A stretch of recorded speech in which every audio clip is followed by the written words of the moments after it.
নমস্কার বন্ধুরা, আমরা সবাই চাই যে আমাদের ছেলেমেয়েরা উচ্চশিক্ষায় শিক্ষিত হয়ে জীবনে প্রতিষ্ঠা লাভ করুক। কিন্তু মূল্যবৃদ্ধির কারণে এই উচ্চশিক্ষার খরচ দিনকে দিন বেড়েই চলেছে। এখন মূল্যবৃদ্ধির কথা উঠলেই আমরা ভাবি সিপিআই ইনফ্লেশনের কথা। সিপিআই ইনফ্লেশন 6 থেকে 7% কাছাকাছি। কিন্তু এই যে ইনফ্লেশনটা কিন্তু সমস্ত সেক্টরে সমান নয়। কিছু কিছু সেক্টর আছে যে সেক্টরগুলোতে ইনফ্লেশন অনেক গুণ বেশি, যেমন ধরুন এডুকেশন সেক্টর। এডুকেশন সেক্টরেতে ইনফ্লেশন কত? Any guess? চলুন আপনাকে আমি একটা এক্সাম্পল দিয়ে দেখিয়ে দিই। 2007 সালে আইআইএম আহমেদাবাদের টিউশন ফি ছিল 4 লাখ টাকা।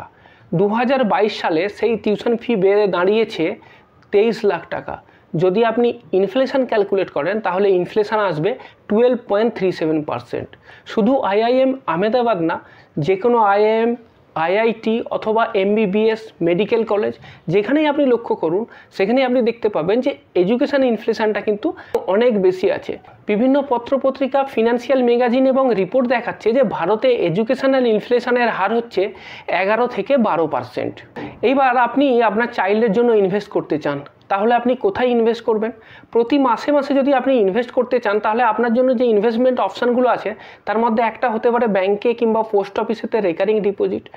এইবার যদি আপনি ব্যাংক বা পোস্ট অফিসে রিকারিং ডিপোজিট করেন তাহলে আপনি 6 থেকে 7% ইন্টারেস্ট পেতে পারেন, আর আপনার ইনফ্লেশন রেট হচ্ছে 11 থেকে 12%। সুতরাং এটা একটা ভায়াবল অপশান হতেই পারে না। আপনার জন্য আরেকটা অপশান হতে পারে, সেটা কম্পারেটিভলি বেটার অপশান, সেটা হলো সুকন্যা সমৃদ্ধি যোজনা। বর্তমান সময়ে সুকন্যা সমৃদ্ধি যোজনা সুদের হার হলো 8%। এবার যেহেতু এটা এক্সেম্পট ক্যাটাগরির মধ্যে পড়ে, সুতরাং এক্ষেত্রে আপনি ট্যাক্স বেনিফিট পেতে পারবেন। এবার যদি সেই ট্যাক্সের ছাড় যেগুলো পান সেগুলোকে যদি আপনি ক্যালকুলেশনের মধ্যে রাখেন তাহলে দেখা যাবে যে সুকন্যা সমৃদ্ধি যোজনা থেকে আপনার রিটার্নটা অপেক্ষাকৃত আরও বেশি আসবে। যদি আপনি 10% ট্যাক্স স্ল্যাবের মধ্যে পড়েন তাহলে সুকন্যা সমৃদ্ধিতে ইনভেস্ট করলে আপনার যেটা এফেক্টিভ রিটার্ন আসবে সেটা হলো 8.89%-এর কাছাকাছি। যদি আপনি 20% ট্যাক্স ব্র্যাকেটে পড়েন তাহলে আপনার 10%-এর কাছাকাছি রিটার্ন আসবে। যদি আপনি 30% ট্যাক্স ব্র্যাকেটের মধ্যে পড়েন তাহলে আপনার সুকন্যা সমৃদ্ধির যে এফেক্টিভ রেট আসবে সেটা হলো 11.5%। সমস্ত ক্যালকুলেশনটাই আমি বর্তমান কোয়ার্টারে এসএসসি অ্যাকাউন্টেতে যে 8% ইন্টারেস্ট দেয় তার হিসেবেতে করলাম। তো সুকন্যা সমৃদ্ধি যোজনা আপনার জন্য একটা অপশান হতে পারে, কিন্তু সেক্ষেত্রেও দেখা যাচ্ছে যে ম্যাক্সিমাম 8 থেকে 10-11%ই রিটার্ন পাওয়া যাচ্ছে। কিন্তু আমার টার্গেট ইনফ্লেশনকেও বিট করতে হবে, 11 থেকে 12%-এর উপরে আমাকে রিটার্ন পেতে হবে, তবেই আমি বলতে পারবো যে আমার যে জমা টাকা সেই জমা টাকার উপর কিছু ওয়েলথ ক্রিয়েট হলো, অর্থাৎ জমা টাকাটা বাড়লো। তো সেক্ষেত্রে আমাকে কিভাবে ইনভেস্ট করতে হবে? মনে করুন আপনার স্বপ্ন যে আপনার সন্তান আইআইটি খড়গপুরেতে ইঞ্জিনিয়ারিং পড়াশোনা করবে। এখন আইআইটি খড়গপুরে ইঞ্জিনিয়ারিংয়ের টিউশন ফি কত? আমি চেক করে দেখলাম যে বর্তমান সময়ে আইআইটি খড়গপুরেতে প্রতি সেমিস্টারে টিউশন ফি যেটা সেটা হচ্ছে 1,48,700 টাকা। আমি শুধু টিউশন ফিটাই ক্যালকুলেশন করছি, অন্যান্য হোস্টেল ফি এবং সেমিস্টারে বিভিন্ন পড়াশোনার যেসব খরচি আছে সেটাকে বাদই দিলাম। তাহলে টোটাল যে 8টা সেমিস্টার আসছে সেই 8টা সেমিস্টারের টোটাল খরচ হচ্ছে 11.90 লাখ। তো বর্তমান সময়ে আইআইটি খড়গপুর থেকে যদি আপনি বিটেক করতে চান তাহলে আপনার টোটাল খরচা হবে 11,90,000 টাকা। তো আমি ক্যালকুলেশনের সুবিধার জন্য এই 4 বছরের যে টাকাটা সেটা আমি একসাথেই ধরবো, কারণ আপনার যে রিকোয়ারমেন্টটা হবে সেটা তো প্রথম বছর, দ্বিতীয় বছর, তৃতীয় বছর, চতুর্থ বছর এইভাবে হবে। তো আমি জাস্ট সুবিধার জন্য ধরে নিলাম যে টোটাল 11,90,000 টাকা আপনার একসাথেই লাগবে এবং ক্যালকুলেশনটা সেই হিসেব করেই করবো। মনে করুন বর্তমানে আপনার সন্তান ক্লাস 7-এ পড়ে, তো আপনার কাছে সময় আছে 5 বছর, অর্থাৎ 12 ক্লাসের পরেই আইআইটি জয়েন্ট এন্ট্রান্স দিয়ে সে বিটেক করবে। তো 5 বছর পরে আপনাকে কত টাকা জমা করতে হবে? তো আমি ক্যালকুলেশন করে দেখে নিই যে বর্তমানে যে ইনফ্লেশন রেট আছে 12%, সেই 12% রেটেতে আমার এই বর্তমানে 11,90,000 টাকা কত গিয়ে দাঁড়াবে। তো 12% ইনফ্লেশন যদি আমি ক্যালকুলেট করি তাহলে দেখা যাচ্ছে যে 5 বছর পরে আইআইটি খড়গপুরের যে টিউশন ফি দাঁড়াবে সেটা হচ্ছে 20,91,187 টাকা। আমাকে এবার এই টাকাটা 5 বছরের মধ্যে জমা করতে হবে। তো 5 বছরের মধ্যে জমা করতে গেলে আমাকে তো ইনভেস্ট করতে হবে টাকাটা। তো যেহেতু সময়টা কম, মাত্র 5 বছর আছে, তাহলে আমি খুব রিস্কি অ্যাসেটেতে ইনভেস্ট করতে পারবো না। যদি মিউচুয়াল ফান্ডেও করি সেক্ষেত্রে আমাকে ব্যালেন্স অ্যাডভান্টেজ ফান্ড বা হাইব্রিড ফান্ড এই জাতীয় ফান্ডগুলোতে ইনভেস্ট করতে হবে যেখানে রিস্কটা কম আছে। এবং 5 বছর যেহেতু টেনিওর আছে, আমি ম্যাক্সিমাম যেটা রিটার্ন এক্সপেক্ট করতে পারি 10%, এবং সেটাও আমি খুব বেশির দিকে এবং অপটিমিস্টিক ধরলাম। তো যদি আমি 10% রিটার্ন এক্সপেক্ট করি তাহলে আমাকে প্রতি মাসে 26,859 টাকা ইনভেস্ট করতে হবে। হ্যাঁ, আপনি ঠিকই শুনছেন, আপনার সন্তান যদি বর্তমানে ক্লাস 7-এ পড়ে এবং যদি আপনি প্ল্যান করেন যে তাকে আইআইটি খড়গপুরে পড়াবেন বিটেক, তাহলে তার জন্য আপনাকে প্রতি মাসে অ্যাটলিস্ট 26,859 টাকা জমা করতে হবে। তবে 5 বছর পরে আপনার এই জমা টাকাটা প্রায় 21 লাখ টাকার মতো দাঁড়াবে এবং যেটা কি আগামী 5 বছর পরে আইআইটি খড়গপুরের টিউশন ফি হতে পারে। আমি হতে পারে এই কথাটা এই জন্যই বললাম, আমি সমস্ত যে ক্যালকুলেশনটা করছি সেটা 5 ডেটার উপর বেস করেই করছি, যেটা ইনফ্লেশন গত 10 বছরে হয়ে আসছে তার উপর বেস করেই করছি। আগামী দিনে যদি ইনফ্লেশন কম হয় তাহলে আপনার খরচা কম হবে, আবার ইনফ্লেশন যদি বেশি হয় তাহলে তার থেকে বেশি লাগতে পারে। তো আমি অ্যাভারেজ ইনফ্লেশনটাই ধরলাম। এবার মনে করুন যে আপনার সন্তান বর্তমান সময়ে ক্লাস 2-তে পড়ছে, জাস্ট 2য় শ্রেণীতে পড়ছে, তার কাছে আরও 10 বছর টাইম আছে। তো সেক্ষেত্রে কী হবে, সেক্ষেত্রে আপনার ওই আইআইটিতে 10 বছর পরে কত ফিজ আসবে সেটা একটা ক্যালকুলেশন করে দেখে নিই।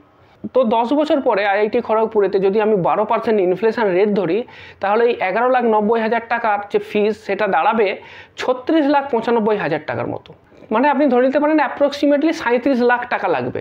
তো সেই 37 লাখ টাকার জন্য আপনাকে তো এখন থেকেই সঞ্চয় করতে হবে। শুধু সঞ্চয় করলে হবে না, ইনভেস্ট করতে হবে এবং এমন জায়গায় ইনভেস্ট করতে হবে যেখানে আপনার টাকার ভ্যালুটা বাড়বে, ইনফ্লেশনের থেকে বেশি হবে। তো সেক্ষেত্রে আপনার জন্য একটা অপশান হতে পারে মিউচুয়াল ফান্ড। আমি ধরে নিলাম যে মিউচুয়াল ফান্ড থেকে আপনি 12% রিটার্ন পাবেন। আমি কনজারভেটিভ হিসাবে ধরছি, হয়তো বেশিও পেতে পারেন, ক্ষতি কিছু নেই, কিন্তু আপনি বেশি এক্সপেক্ট করলেন এবং পরে কম হলো, সেক্ষেত্রে আপনি বিপদে পড়ে যাবেন এবং সেক্ষেত্রে আপনার যে টাকাটা দরকার হবে সেই টাকা আপনার কুলোবে না।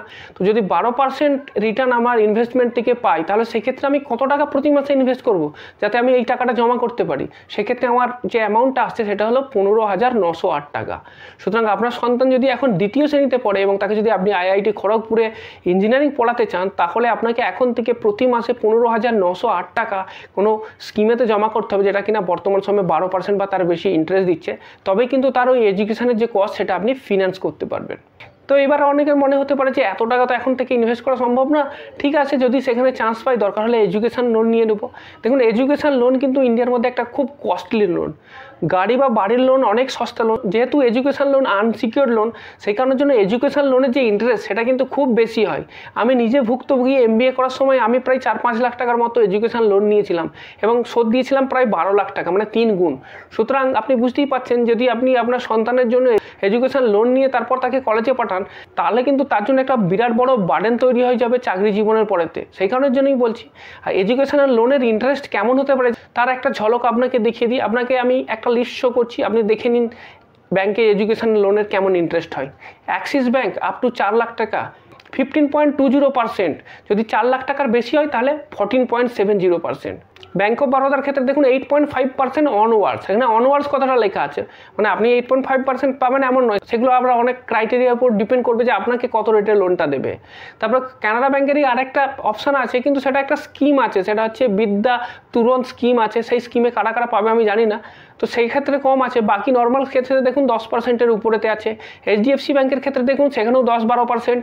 আরও একটা লিস্ট আপনাকে আমি শো করছি, এটা দেখুন ICICI ব্যাংকের ক্ষেত্রে 11.25% অনওয়ার্ডস। তো আপনি বুঝতেই পাচ্ছেন যে 10%-এর নিচে তো কথাই নেই, 12 থেকে 15%-এর কাছাকাছি হচ্ছে এডুকেশনের লোনের ইন্টারেস্ট রেট। তো আপনি যদি সময় মতো শোধ দিতে না পারেন, তো প্রতি 5 থেকে 6 বছর অন্তর অন্তর আপনার যে লোনের টাকা সেটা ডবল হয়ে যাবে। মনে করুন আজকেই আপনি আইআইটির জন্য 12 লাখ টাকা লোন নিলেন, 5 বছর যদি শোধ করতে না পারেন, 12 লাখ টাকা 24 লাখ টাকা হয়ে যাবে। আর 5 বছর ওয়েট করলে 24 লাখ টাকা 48 লাখ টাকা হয়ে যাবে। এইভাবে চক্রবৃদ্ধি হারে আপনার দেনার পরিমাণ বাড়তে থাকবে। তো আপনি দেখলেন যে যদি আপনার সন্তানের জন্য, ভবিষ্যতের জন্য যদি আপনাকে ইনভেস্ট করতে হয়, তার লেখাপড়ার জন্য ইনভেস্ট করতে হয়, তাহলে কিন্তু আপনাকে সেই সব ইনস্ট্রুমেন্টগুলোতে ইনভেস্ট করতে হবে যেগুলোতে ভালো রিটার্ন পাওয়া যায়। মিউচুয়াল ফান্ড সেরকমই একটা অপশান হতে পারে। তো যদি আপনি জানতে চান যে সেরা লার্জ ক্যাপ মিউচুয়াল ফান্ড কোনটা, তাহলে আপনি আমার বাঁ দিকের ভিডিওটাতে ক্লিক করুন। আর যদি আপনি জানতে চান যে সেরা মিড ক্যাপ মিউচুয়াল ফান্ড কোনটা, তাহলে আপনি আমার ডান দিকের ভিডিওটাতে ক্লিক করুন।